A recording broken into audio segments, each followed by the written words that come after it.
Friends, good evening. Welcome back to my channel. जैसा कि हम लोग झारखंड के क्षेत्रीय पर्व त्योहार को पढ़ रहे हैं, इसी सीरीज में आज के क्लास में झारखंड के मुख्य 5 पर्व त्योहार को हम लोग पढ़ेंगे आज के क्लास में। और आज का पहला पर्व है माघे पर्व।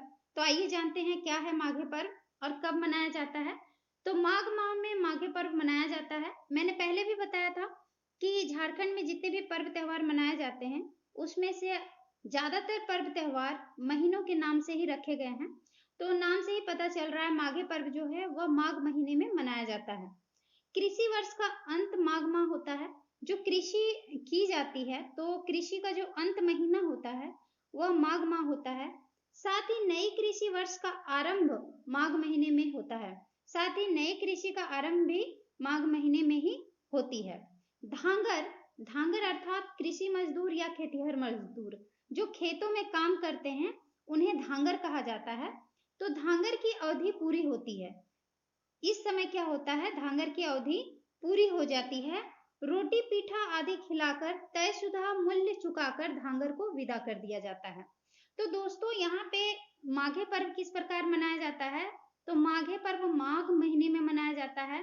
और माघे पर्व में क्या होता है, धांगर जिन्हें खेती के लिए जिन खेतिहर मजदूर या कृषि मजदूर को खेती के लिए लगाया जाता है उन मजदूरों की अवधि माघ महीने में जब पूरी हो जाती है तब उन्हें रोटी पीठा खिलाकर साथ ही तय शुदा मूल्य चुकाकर अर्थात जितनी राशि में बात होती है कि वह खेती करेंगे, खेतों में मजदूरी करेंगे, उतना जो तय किया हुआ होता है मूल्य, वही मूल्य उन्हें चुकाकर विदा कर दिया जाता है। तो इस प्रकार माघे पर्व मनाया जाता है।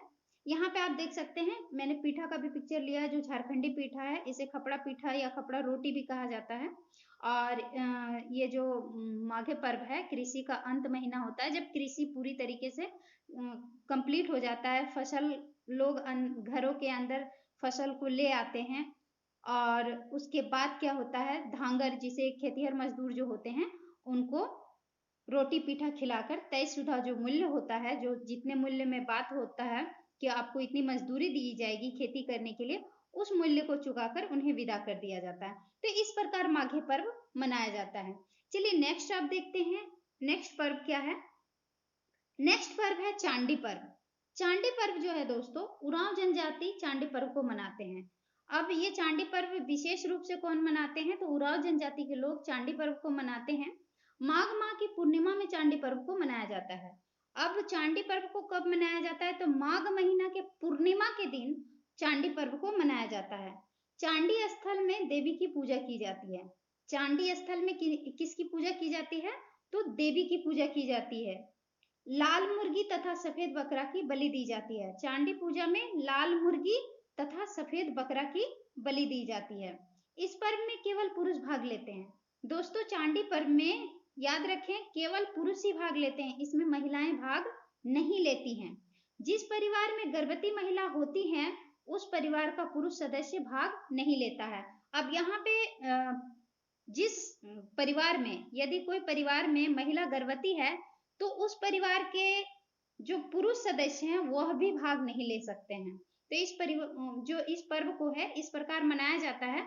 साथ ही मैं बता दूं कि झारखंड में एक पर्व और है जो कि केवल पुरुषों के द्वारा मनाया जाता है, तो सूर्याही पूजा है जो कि पुरुषों के द्वारा मनाया जाता है। पिछले क्लास में मैंने सूर्याही पूजा के बारे में बताया था।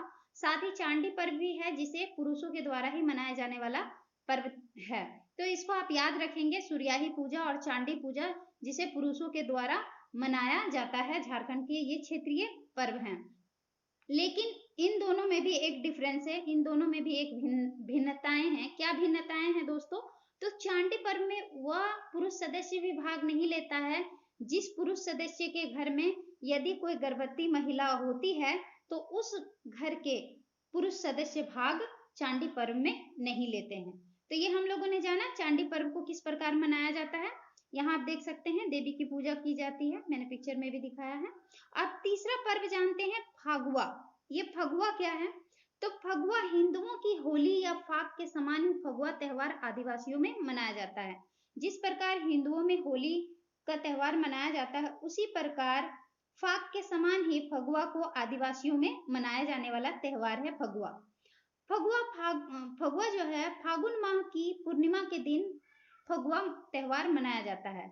जिस दिन हम लोग होली मनाते हैं उसी दिन फगुआ को भी मनाया जाता है दोस्तों, लेकिन आदिवासी इसे फगुआ त्योहार के रूप में मनाते हैं और हिंदुओं में इसे होली के रूप में मनाया जाता है। पहला दिन संवत जलाया जाता है, दूसरे दिन धुरखेल किया जाता है।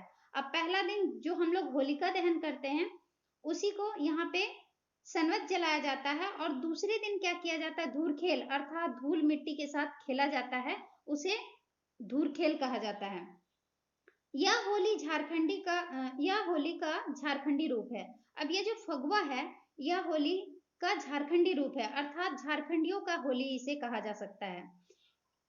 इसे हम झारखंडी होली का भी नाम दे सकते हैं। अभी मैंने बताया इसे हम लोग झारखंडी होली का नाम दे सकते हैं।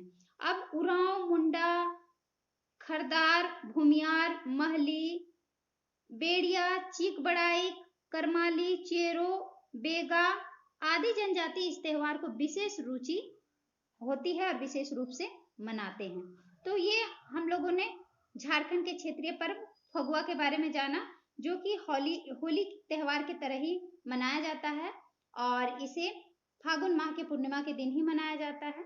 ठीक है, तो फगुआ के बारे में भी जान लिया। चलिए नेक्स्ट जानते हैं रोहिणी पर्व।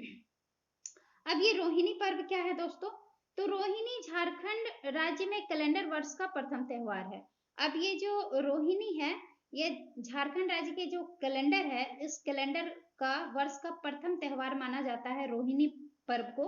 और इस पर्व के दिन किसानों के द्वारा खेतों में बीज बोने की परंपरा है।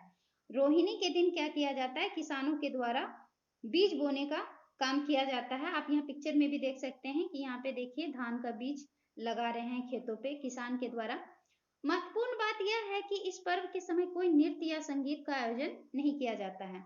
ज्यादातर पर्व त्योहार में हम लोगों को देखने को मिलता है कि आदिवासी समुदाय के द्वारा नृत्य और संगीत किया जाता है, लेकिन रोहिणी पर्व में विशेष रूप से इसमें किसानों के द्वारा खेतों में बीज बोने की परंपरा है। इसमें किसी प्रकार का नृत्य या गीत का आयोजन नहीं किया जाता है। तो यह हम लोगों ने रोहिणी पर्व के बारे में जाना। चलिए नेक्स्ट और आज का लास्ट जो है पर्व देखते हैं, नवाखानी, जिसे तुरुंगो कहा जाता है। तुरुंगो के नाम से भी नवाखानी को जाना जाता है और नवाखानी तो कहा ही जाता है। तो नवाखानी पर्व क्या है दोस्तों? दरअसल नया अन्न ग्रहण करने का यह त्योहार है। जो फसल हम लोग उगाते हैं, फसल उगाने के बाद जो नया अन्न हम लोग खाते हैं, नया अन्न का ग्रहण जो करते हैं, उसी को हम लोग नवाखानी कहते हैं और नवाखानी त्योहार के रूप में इसे मनाया जाता है। धान फसल तैयार होने के बाद इसे खाने से पहले देव पितृ को हड़िया का तपान और दही चूड़ा चढ़ाया जाता है। तो जो हम लोग नया अन्न ग्रहण करते हैं उससे पहले क्या किया जाता है, नया अन्न खाने से पहले देव और पितृ को ये लोग हड़िया चढ़ाते हैं, हड़िया का तपान चढ़ाया जाता है, साथ ही दही चूड़ा भी चढ़ाया जाता है। तो दही चूड़ा चढ़ाने के बाद और देव पितृ को हड़िया का तपान चढ़ाने के बाद नए फसल का अन्न को खाया जाता है। इसे नवाखानी पर्व इस प्रकार मनाया जाता है और नवाखानी पर्व को तुरुंगो पर्व के नाम से भी जाना जाता है। तो आज के क्लास में हम लोगों ने मुख्य 5 झारखंड के क्षेत्रीय पर्व त्योहार को पढ़ा। उम्मीद है आप लोगों को क्लास अच्छा लगा होगा। क्लास अच्छा लगा हो तो लाइक और शेयर जरूर कर दें, साथ ही चैनल में नए हैं तो चैनल को सब्सक्राइब जरूर कर दें। आज के लिए इतना ही, मिलते हैं नेक्स्ट क्लास में। धन्यवाद, थैंक यू।